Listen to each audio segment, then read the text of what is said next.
नवी मुंबईतील नेरूळ येथे राहणाऱ्या प्राध्यापकाच्या घरी घरफोडीची घटना घडली असून यामध्ये घरातील सोन्याचे 20 लाखाचे सिक्के व 10 लाखाचे दागिने असा एकूण 30 लाखाचा ऐवज चोरीला गेला आहे। या प्रकरणी नेरूळ पोलीस ठाण्यात गुन्हा दाखल करण्यात आला असून सीसीटीव्हीद्वारे गुन्हेगारांची ओळख देखील पटली आहे।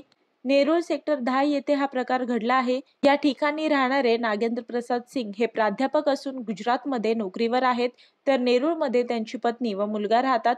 मागील काही दिवसांपूर्वी त्यांची पत्नी गावी गेली असता मुलगा देखील कामानिमित्त घराबाहेर गेला होता। त्यामुळे त्यांचे घर बंद असताना अज्ञात गुन्हेगारांनी रात्री 9च्या सुमारास घरफोडी केली होती।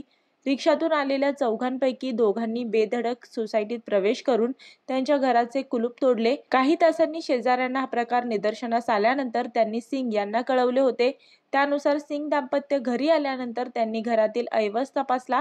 त्यामध्ये 20 लाख रुपये किमतीचे सोन्याचे सिक्के व 10,78,000चे दागिने असा एकूण 30,78,000 रुपये किमतीचा ऐवज चोरीला गेल्याचे उघड झाले। या प्रकरणी गुरुवारी त्यांनी नेरूळ पोलिसांकडे तक्रार केली असता गुन्हा दाखल करण्यात आला आहे। चौकशी दरम्यान सोसायटीच्या सीसीटीव्हीमध्ये 9 मे रोजी रात्री 9च्या सुमारास चोरट्यांनी सोसायटीत प्रवेश केल्याचे दिसून आले। यामुळे त्यांची ओळख पटली असून सर्वजण सराईत गुन्हेगार आहेत। त्यापैकी एक जण बोईसर पोलिसांच्या अटकेत असून त्याचा ताबा मागितला असल्याचे वरिष्ठ पोलीस निरीक्षक तानाजी भगत यांनी सांगितले।